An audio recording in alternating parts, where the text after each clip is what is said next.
You're 35, scrolling through social media at 2 a.m., and you see your college roommate posting pictures from their second vacation this year. Meanwhile, you're calculating whether you can afford to replace your dying washing machine without eating ramen for 2 weeks straight. Sound familiar? Here's the thing about turning 35. It's like someone flipped a switch in your brain that says, "Hey, remember that whole retirement thing? Yeah, you should probably start caring about that now." Suddenly, everyone's talking about net worth and investment portfolios, while you're still trying to figure out if that $47 in your checking account will last until payday. But here's what I'm going to tell you today that might blow your mind. The average 35-year-old saving situation is way worse than you think. And I mean way worse. We're going to dive deep into exactly how much the typical person your age has saved, why that number is so shockingly low, and what's really behind this financial mess that nobody wants to talk about. Before we get to the brutal reality, let's talk about what the so-called experts think you should have saved by 35. And buckle up, because these numbers are going to make you laugh, cry, or maybe both at the same time. According to most financial advisors and those fancy retirement calculators, you should have saved somewhere between 1 to 2 times your annual salary by age 35. So if you're making $60,000 a year, you should theoretically have between $60,000 and $120,000 sitting in your retirement accounts and savings. Fidelity, one of the biggest investment companies, says you should have twice your annual salary saved by 35. Vanguard suggests at least 1 times your salary. Some financial gurus push it even higher, saying you need 3 times your salary to be on track. Think about that for a second. If you're making $50,000 a year, these experts are telling you that you should have $50,000 to $150,000 saved up. That's like saying you should have casually set aside the equivalent of a Tesla Model S while also paying rent, student loans, and trying to have something resembling a social life. But here's where it gets really fun. These same experts assume you started saving consistently in your early 20s, never had any major financial setbacks. They didn't go to graduate school, never moved back in with your parents, and definitely never had to choose between paying for car repairs or groceries. They also assume you got a job right out of college that paid well enough to save 10% to 15% of your income. This is in conjunction with covering rent in a city where a studio apartment costs more than your parents' first mortgage payment. Oh, and they assume you never got laid off during the 2008 recession, the pandemic, or any of the other economic disasters that seem to happen every few years. The reality is, these benchmarks were created by people who probably haven't had to decide whether to pay the electric bill or put gas in their car. They're based on ideal scenarios that don't account for the fact that life has a funny way of throwing curveballs at your savings account. But let's be honest about something else. Even if these numbers seem impossible, they're not completely pulled out of thin air. The math behind compound interest is real. Starting early really does make a massive difference. If you can save $200 a month starting at 25, you'll have way more at retirement than if you save $500 a month starting at 35, thanks to the magic of time and compound growth. Now here's where things get interesting. And by interesting, I mean depressing. We need to talk about the difference between median and mean when it comes to savings, because this is where the real story lives. When most people hear average savings, they think of the mean, which is what you get when you add up everyone's savings and divide by the number of people. But the mean can be incredibly misleading when you're dealing with wealth because a few really rich people can skew the numbers dramatically. Let me give you an example. Imagine you're at a bar with 9 other people, and everyone has about $1,000 in their savings account. The average would be $1,000, right? But then Jeff Bezos walks in with his $150 billion net worth. Suddenly, the average person in that bar is worth about $15 billion. Obviously, that doesn't reflect what most people actually have. That's why economists prefer to look at the median, which is the middle number when you line everyone up from poorest to richest. Half the people have more, half have less. It gives you a much better picture of what typical people are actually dealing with. So what do the numbers actually show for 35-year-olds? According to the Federal Reserve's Survey of Consumer Finances, which is basically the gold standard for this kind of data, the median savings for people aged 35 to 44 is significantly lower than those expert recommendations we just talked about. But before I give you the exact number, let's think about why this might be. The average 35-year-old today graduated college around 2010, right into the worst job market since the Great Depression. They entered the workforce when companies were laying people off left and right, when unpaid internships were considered great opportunities, and when moving back in with parents became so common, it got its own Wikipedia page. This generation also got hit with student loan debt that would make previous generations weep. The average college graduate in 2010 left school with about $25,000 in student loans, compared to about $10,000 in the 1990s. And that's in nominal dollars, not adjusted for inflation. Then there's the housing situation. The average 35-year-old today is trying to buy their first home in a market where prices have gone absolutely insane. A house that cost $150,000 in 2000 now costs $400,000 in many markets. Meanwhile, wages have barely kept up with inflation, let alone housing costs. Add in the fact that this generation is more likely to change jobs frequently, more likely to work in the gig economy without traditional benefits, and more likely to delay major life milestones like marriage and kids. And you start to see why the savings numbers might not match up with those expert recommendations. But here's the kicker, and this is where the median really tells the story. When you look at what the typical 35-year-old actually has saved, not the mean that gets skewed by high earners, but the true middle-of-the-road number, it's shocking how low it really is. The median retirement savings for people in the 35 to 44 age group is just $60,000, but that includes everyone in that age range, and 44-year-olds have had 9 more years to save than 35-year-olds. When you narrow it down specifically to 35-year-olds, the median total savings, including both retirement accounts and regular savings, is approximately $13,000. Let me say that again. The typical 35-year-old has about $13,000 saved total. Not $60,000 to $120,000 like the experts suggest. Not even close to 1 year's salary for most people. $13,000. So now that we've established that the typical 35-year-old has about as much saved as a decent used car costs, let's talk about why. Because it's not just bad luck or poor planning. There are 4 major factors that have basically conspired to destroy this generation's ability to save money, and I call them the 4 horsemen of financial delay. Let's start with the obvious one. Student loans have gone from being a minor inconvenience to a full-blown financial apocalypse. The average 35-year-old today graduated with student loan debt that's roughly double what their parents had, but their starting salaries didn't double to match. Here's what's really messed up about student loans. They're not like other debt where you can declare bankruptcy and start over. These things follow you to the grave. I know people who are 35 and still paying off loans for degrees they got in 2010. They're basically paying a monthly subscription fee for knowledge they acquired over a decade ago. And it's not just the monthly payment that kills you. It's the psychological weight. When you're sending $400 a month to Sally Mae, that's $400 that could have been going into your 401k or building an emergency fund. But instead, you're paying for the privilege of having learned about Shakespeare's influence on modern literature, which, let's be honest, hasn't come up much in your marketing job. Remember when your parents bought their first house for what seems like pocket change today? Yeah, those days are gone. The average 35-year-old is dealing with housing costs that would have given their parents nightmares. If you're renting, you're probably spending 30% to 40% of your income just on rent, which is way higher than the recommended 25%. And if you're trying to buy, good luck saving for a down payment when rent is eating up most of your paycheck. It's like trying to fill a bucket with a giant hole in the bottom. The really cruel part is that everyone keeps telling you that renting is throwing money away and you should buy a house. But when houses cost 6 times your annual salary instead of 3 times like they did for previous generations, buying feels impossible.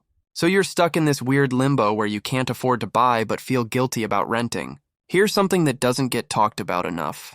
The average 35-year-old today is hitting major life milestones way later than previous generations. They're getting married later, having kids later, and establishing their careers later. This might seem like it would help with savings, but it actually makes things worse. When you're 35 and just starting to think about having kids, you realize you need to save for a bigger place, childcare costs, and college funds all at the same time. Previous generations had these expenses spread out over a longer timeline. Plus, when you're changing careers or going back to school in your 30s, you're taking income hits right when you should be hitting your peak earning years. I know people who went to law school at 30 and didn't start making decent money until they were 35. That's 5 years of lost earning and saving potential. The final horseman is the death of job security. The average 35-year-old today has probably worked for 5 or 6 different companies, compared to their parents who might have worked for 2 or 3 their entire careers. Every time you change jobs, there's usually a gap in income. Maybe you don't get the 401k match for the first year. Maybe you have to cash out retirement accounts to survive between jobs. All of these little disruptions add up to seriously damaged savings potential. And don't even get me started on the gig economy. When you're driving for Uber or freelancing, you're not just missing out on traditional benefits like health insurance and retirement matching. You're also dealing with irregular income that makes it nearly impossible to budget and save consistently. These four factors haven't just made it harder to save. They've fundamentally changed what it means to be financially stable in your 30s. Let me paint you a picture of what the average 35-year-old's financial life actually looks like. Meet Sarah. She's not a real person, but her financial situation is so typical, it's almost scary how many people will see themselves in her story. Sarah graduated from college in 2010 with a degree in communications and about $28,000 in student loans. She moved back in with her parents for 8 months because the only jobs she could find were unpaid internships or retail positions that paid $12 an hour. Sound familiar yet? She finally landed her first real job at 23, making $35,000 a year at a marketing agency. After taxes, health insurance, and her minimum student loan payment of $320 a month, she was taking home about $2,100. Her share of rent in a 2-bedroom apartment with a roommate was $800, which left her with $1,300 for food, car payment, insurance, gas, and trying to have some semblance of a social life. Here's where the math gets brutal. Financial experts say you should save 10% to 15% of your income. For Sarah, that would have been $3,500 to $5,250 a year, or about $290 to $440 a month. But after all her expenses, she had maybe $200 left over on a good month. And that's assuming nothing went wrong. No car repairs, no medical bills, no emergency trips home for family stuff. So Sarah did what most people do. She saved what she could, which was usually about $50 to $100 a month, and told herself she'd catch up later when she made more money. The problem is, life kept happening. At 26, she got laid off when the marketing agency lost a big client. She was unemployed for 4 months, burned through her tiny emergency fund, and had to put groceries on credit cards. When she finally found another job, it paid $38,000, but she was starting from zero again and now had credit card debt on top of her student loans. At 28, she met her future husband, got engaged at 30, and spent $15,000 on a wedding that she's still paying off. At 32, they bought a house with a 5% down payment because they couldn't afford the full 20%, which meant they're paying PMI on top of their mortgage. Now Sarah's 35. She makes $55,000 a year, which sounds pretty good until you break it down. Her student loan payment is still $280 a month because she's been on income-driven repayment plans that barely touch the principal. Her mortgage is $1,800 a month, including PMI and property taxes. She's got about $8,000 in credit card debt from the wedding and various emergencies over the years. After all her expenses, Sarah manages to put about $150 a month into her 401k, which her company matches 50 cents on the dollar up to 6%. She's got maybe $2,000 in a savings account that she calls her emergency fund, but it gets depleted and rebuilt constantly. Her total retirement savings? About $18,000. Her total liquid savings? $2,000. Her net worth when you subtract all her debts? Negative $85,000, but here's the kicker. Sarah is actually doing better than a lot of her friends. She has a stable job with benefits, she managed to buy a house, and she's consistently contributing to retirement. Some of her friends are still renting, some are still dealing with periods of unemployment, and some have way more student loan debt. This is what the average 35-year-old financial situation actually looks like. It's not laziness or poor planning. It's the reality of trying to build wealth in an economy where everything costs more, but wages haven't kept up. Now here's where things get really depressing, and I mean mathematically, scientifically depressing. We need to talk about compound interest, and specifically how every year you delay saving costs you exponentially more in the long run. Compound interest is supposed to be the eighth wonder of the world, right? Einstein allegedly called it the most powerful force in the universe. But here's the thing nobody tells you. Compound interest works both ways.